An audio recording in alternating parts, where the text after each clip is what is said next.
So, good morning, everyone. Welcome to the first ever NAPI podcast. I am Vidhi Mehta and I am your host for today.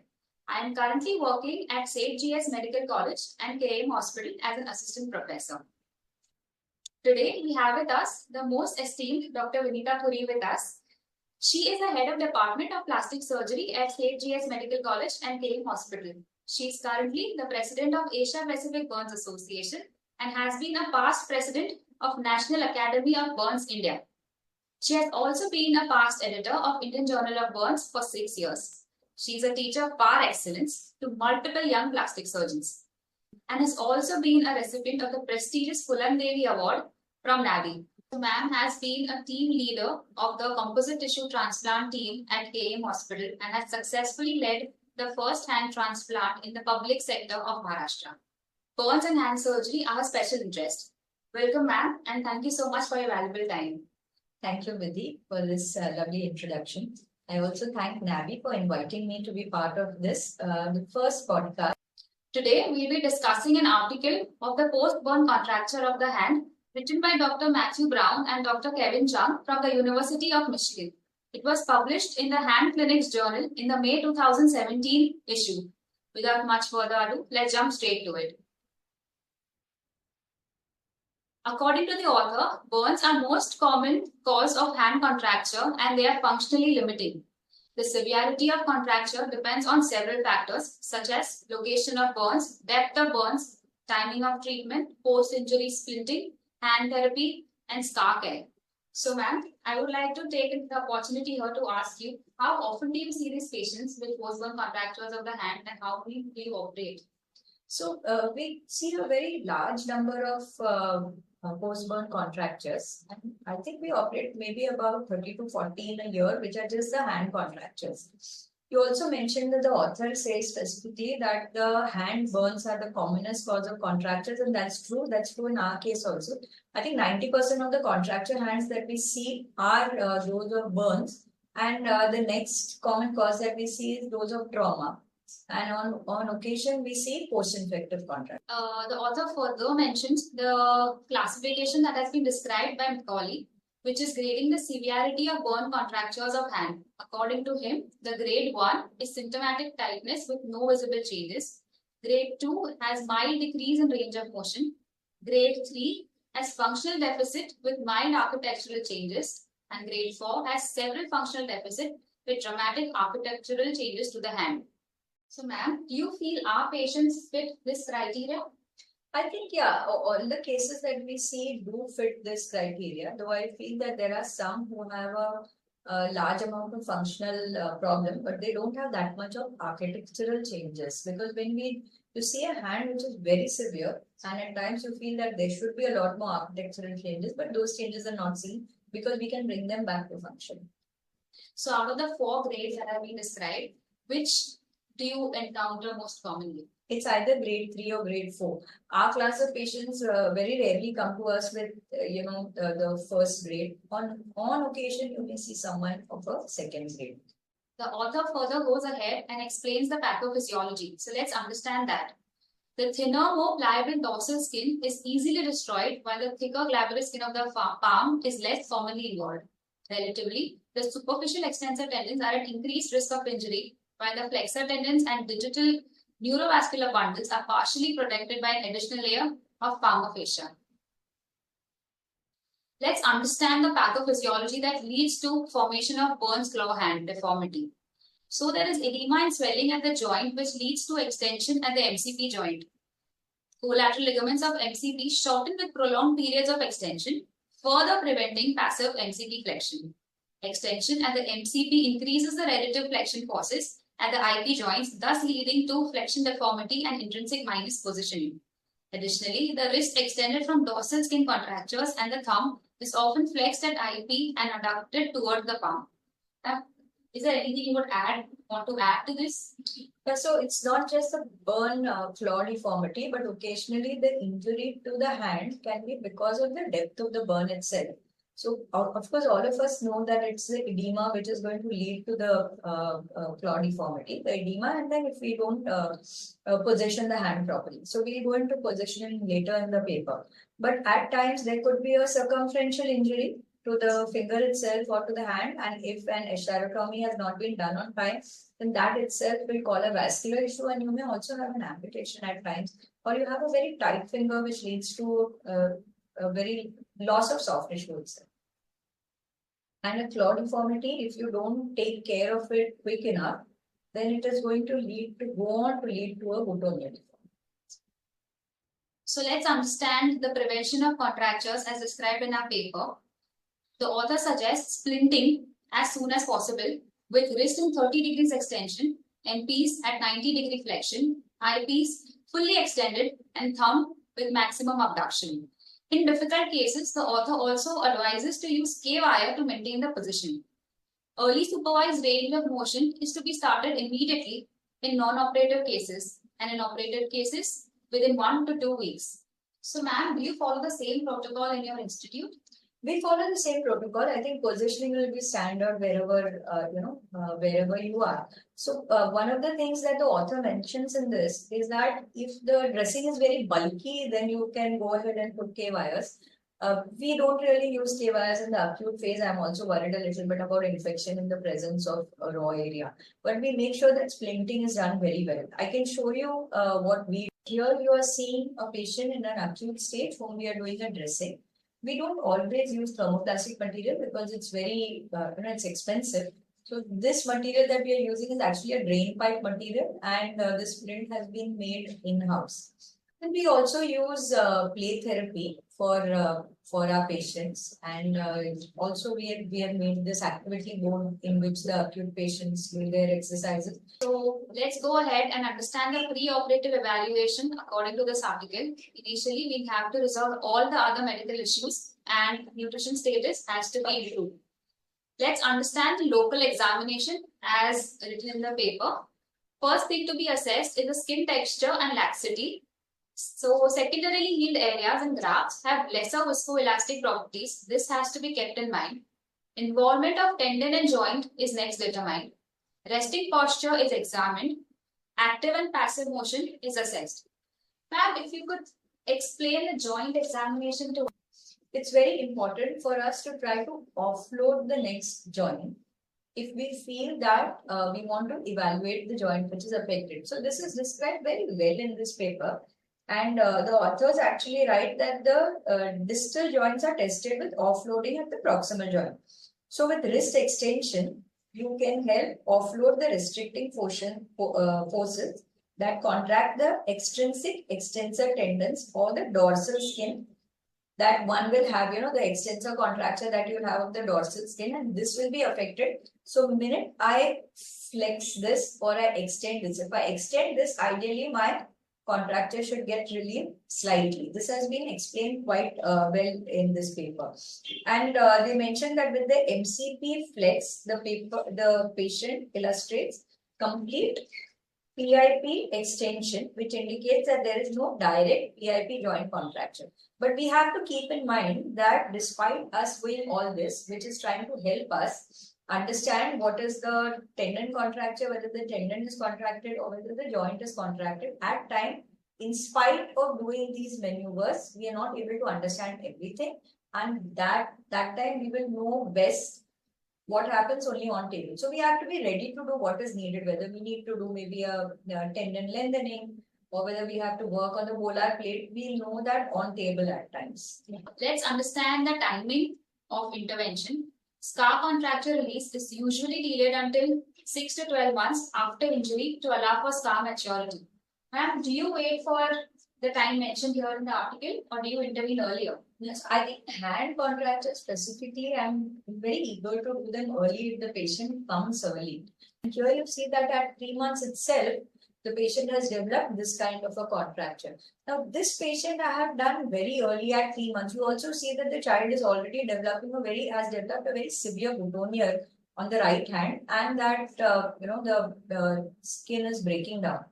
So you can see I've done a release and the tendons have have got the position as we should get in a claw hand. Yeah. Integra has been applied, and you can see that this is the result of the patient at 2 weeks. After the KYs are removed, you will notice here that the skin seems to have settled completely. The author also mentions in case of shoulder and elbow involvement, those are addressed first to allow appropriate positioning of hand in space. Now, what are your thoughts about this? My choice is usually that I like to do the shoulder and the elbow and the hand at the same time. Occasionally, the shoulder gets left over. If the neck is also involved, then I do the neck, the elbow, and the wrist and the hand. Now, the author goes ahead and describes the surgical management and simplifies it for us into 7 categories. First one being flexion contractures, thumb contractures, boutonniere deformity, burn syndactyly, metacarpophalangeal joint contractures, wrist contractures, burn claw hand deformity. Ma'am, before we go ahead to surgical management, I would like to take a moment to ask you if you could give us some insight on how and where to begin, assessing and evaluating a complex deformity. Vidhi, it's actually when a very severe deformity, then you may get overwhelmed not knowing where to begin. I think it's a good idea to have a look at that time at all your contractures in silos. That means look at the axilla and forget that your other parts are involved. So look at the axilla, think what you would like to do for the axilla. Then look at the elbow, decide what you would like to do for the elbow. Similarly for the wrist or the MPs. But when it's all together, all you have to do is look at each one individually. Then see what will be the effect of releasing one over the other. Especially in contractures which go in continuity all the way, let us say from the shoulder up to the hand, it's possible that when you release the axilla, some amount of elbow is going to get released. When you release the wrist, some amount of the elbow will get released. And of course, as has been described in this paper, I think offloading the earlier joint will also help you understand whether the joints are involved or the tendons are involved.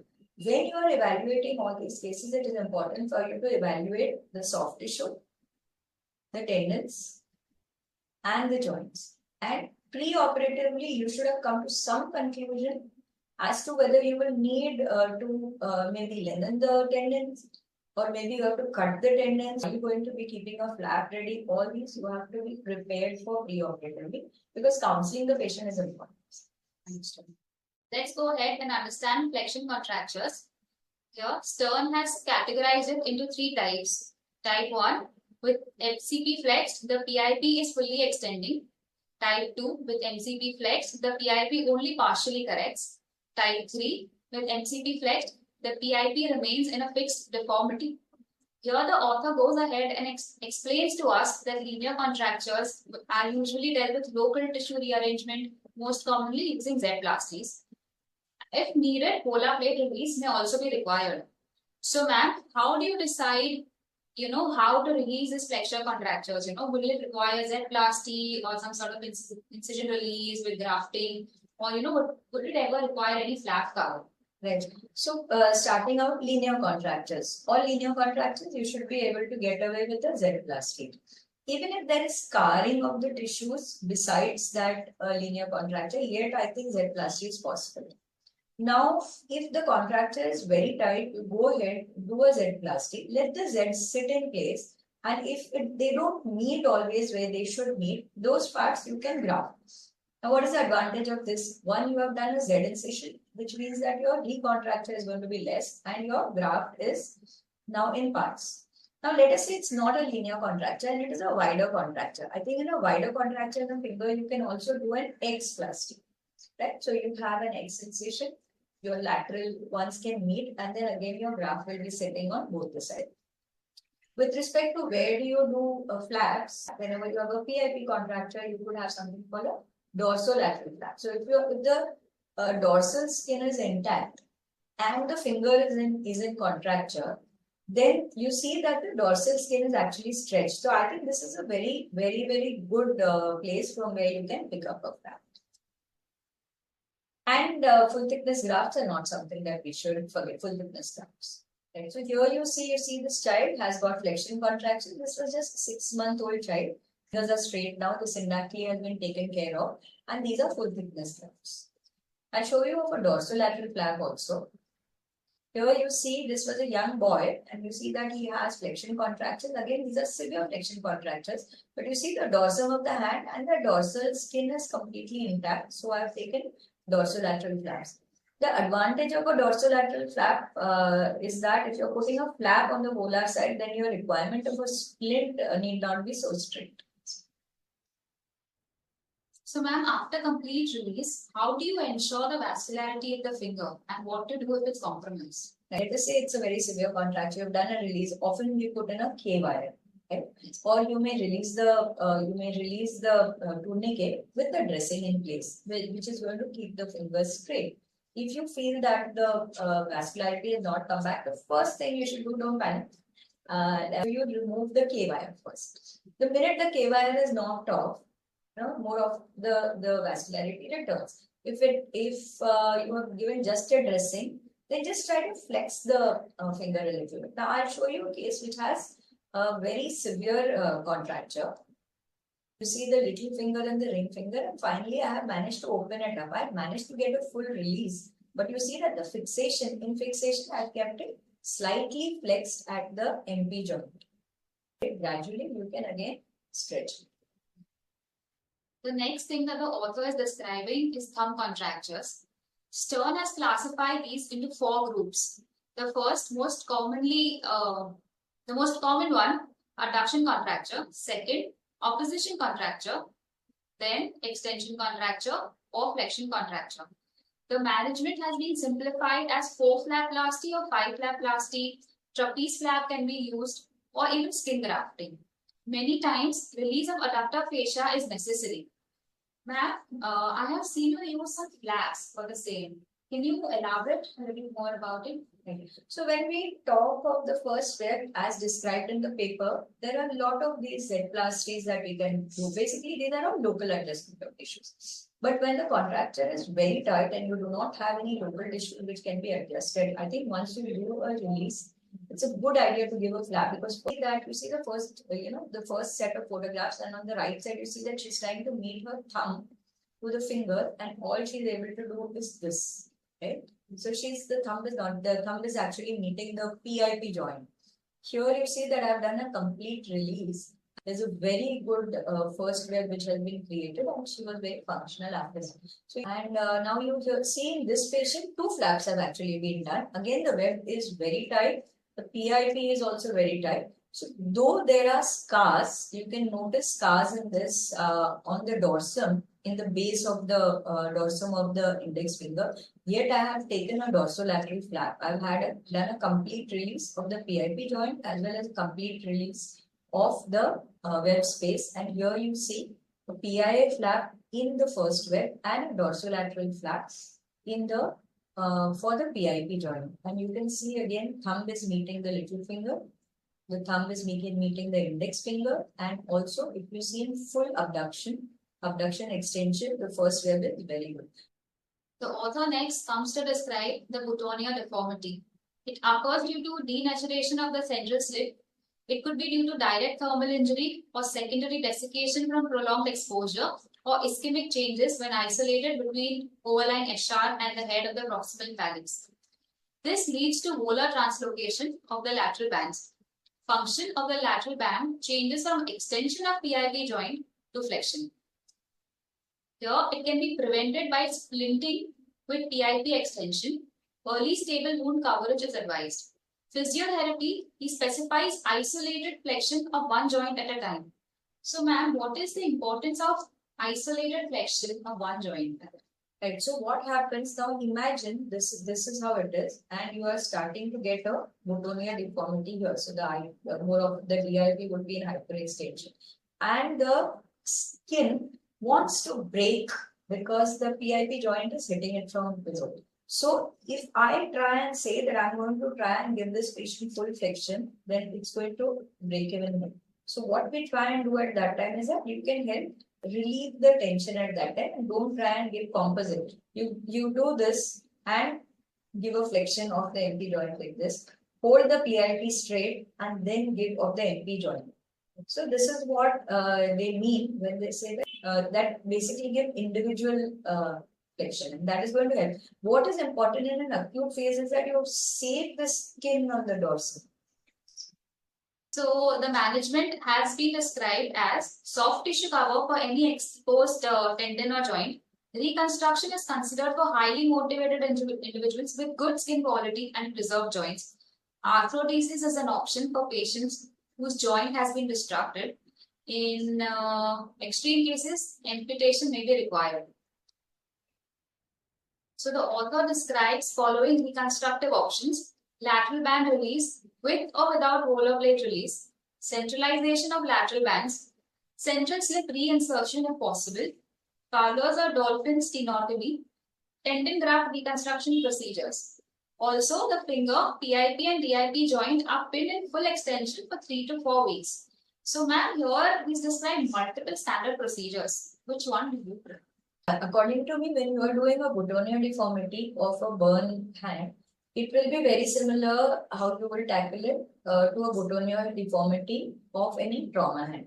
What is the difference? It is possible that in a traumatic hand, the skin of that dorsum is probably good, or you may have already put a flap. Whereas in a burn hand, you have a scar tissue. So I think I will go ahead and do any of the procedures as are needed for that specific case, making sure that the skin over that dorsum is good.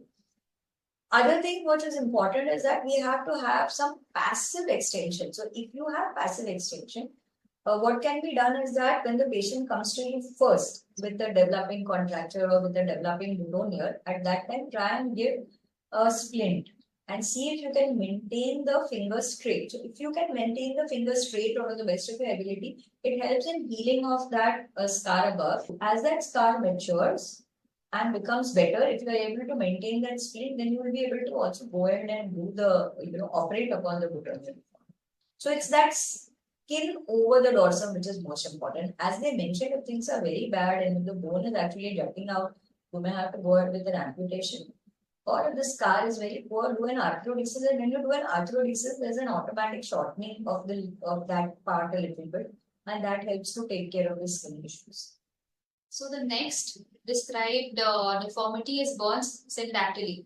Here, the altered anatomy results by transverse web space contraction, lengthening the distance of web space skin attachment, change in the normal slope of skin. The most important concern here is limited finger abduction. The management described in our paper is local tissue flaps, 4 or 5 flap plastic. When the interdigital contracture is more than 75% of the proximal phalanx, a dorsal flap is considered for resurfacing of the web space with skin grafting on the lateral sides of the finger.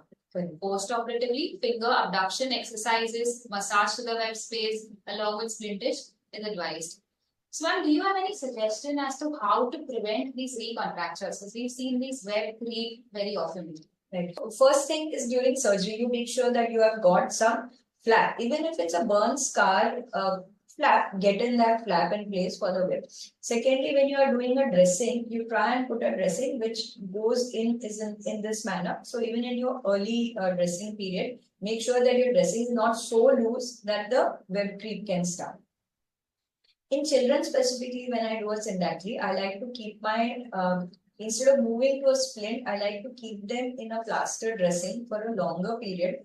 Now, from splint point of view, other than a splint which is going to keep the fingers in abduction, we also use a softer material that actually goes down and sits like this. And there's like a band given out here, and there are hooks on this band. So there's a rubber band which sits over this soft material and comes down. So along with, so there are sort of, you can say there are two splints given in the syndactyly patient. One is like a resting pan kind of a thing, which is going to keep the fingers in abduction, and also this soft, they call it a CLP, and that's what is used. So if you see this child, from the dorsum, you see how much of the PRP is contracted, and along with that, there is a syndactyly which is going more than 75%. Here you see that I have marked volar flaps, and you can see that I have marked dorsal flaps also. They are very long, they are almost going up to the PLP because they need to meet in the center.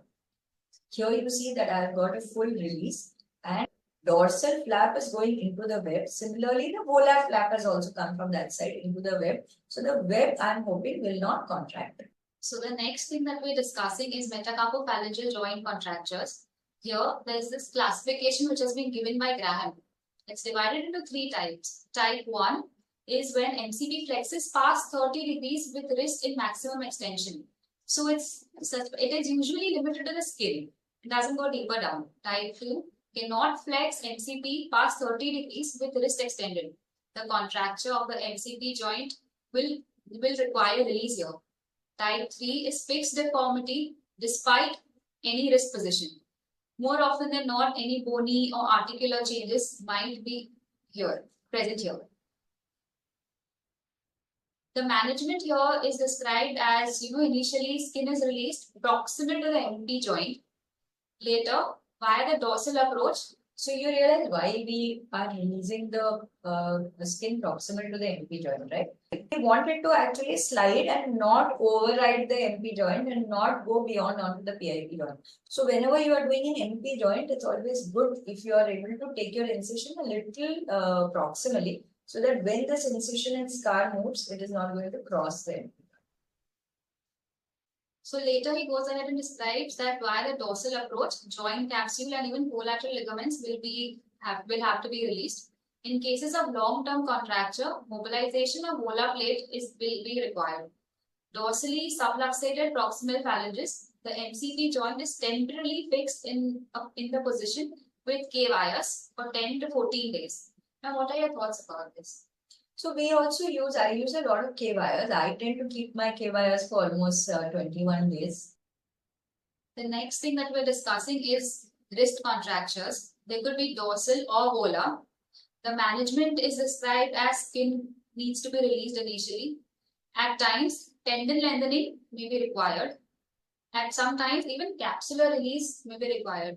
And can you elaborate this a little and explain to us more about the tendon lengthening bit? Right. So I think tendon lengthening I have done quite a bit in the MP joint contractures also, in the very severe contractures, and especially the ones where the wrist is also contracted in an extensor manner along with the fingers.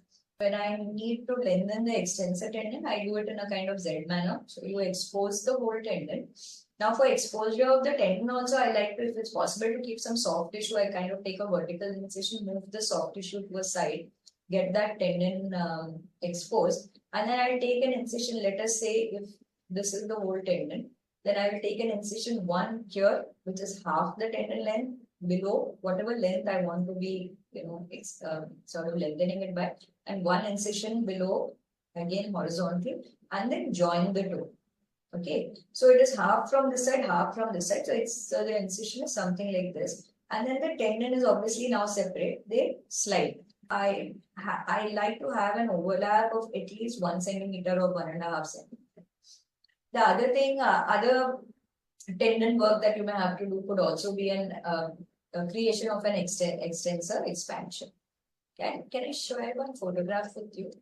Now, if you see this young girl, you see that her, again, she's lost her fingers and there is just half her proximal phalanx in all the fingers. And if you see her from the volar side, it looks like she doesn't have any fingers at all. But here I have done a release. Extensor tendon, also I have lengthened it. You can see those stitches. And I've also done extensor expansion repair. And you can see that I've kept it ready for a PIA flap, but I finally did not do that, and I've just done a graft in this patient. And I have tried to do this lengthening a little proximal. This is an 8-year follow-up. You can see how well she's able to flex and extend at her MB joint. Really, we come to discussion of Burns claw hand deformity. Surgery is aimed at correcting the deformity to place the wrist and fingers in a more useful position so that the patient can perform rudimentary function. Functional key for a tripod pinch is like a primary priority. If this hand is a non-functional hand, it is really important that we give some function to the hand. Otherwise, the patient is going to feel that we have released the hand, but we haven't given any function. When all the pins are out and all the plaster is out and mobilization starts, nothing else, at least they should be able to pick something. Even if we give sometimes, along with all this, we also give splints, which are adaptive devices. So maybe, like you have a cup and you may give something around this so that they are able to hold it. So even with adaptive devices, if they are able to work after the release, they are happy. So let's finally move to post-operative care. The author describes early mobilization for optimal outcome. KY fixation is kept for 10 to 14 days when required. Patient with joint release and good skin cover. Therapy is started within first week of surgery. Patients are splinted at night and during periods of rest. After sutures are removed and grafts are healed, patient begin aggressive scar therapy to be continued at least for 1 year post-operative. So to summarize, the author mentions that surgery remains the standard of care, more so for grade 3 and grade 4 contractures. Simple or linear burn contractures can be treated to restore near normal function. The reconstruction of boutonniere deformity and claw hand remains a challenge. Marked improvement in hand function can be offered. So, ma'am, do you have something to add at the end of the whole discussion? I fully agree that we can give a good hand function to all the contractures where we can manage with a local adjustment of tissues. As they mentioned, you can get a near normal result. I have earlier said too that it is important for us to aim towards function. So getting the thumb to meet the fingers, getting the MPs down and getting the IPs straight, I think is very important in all the hand contractures. I think this paper is very valuable because it is encapsulated all the principles and they very clearly also explain how to examine the patient. So it's a very good choice of paper. So this brings us to the end of today's podcast. I would like to extend my heartfelt gratitude to Vinita ma'am for sharing your expertise on this topic. Your insights were extremely enlightening, ma'am. I hope that you liked this podcast, and it would be great if you all could also give some feedback on the process, that the way the podcast had been done, and also any articles that you would like discussed. NAVI is looking forward to many more such podcasts with surgeons from across the country. And of course, a big thank you to all of you for tuning in. If you enjoyed this episode, please share it with your colleagues. Thank you and bye to everyone. Until the next time.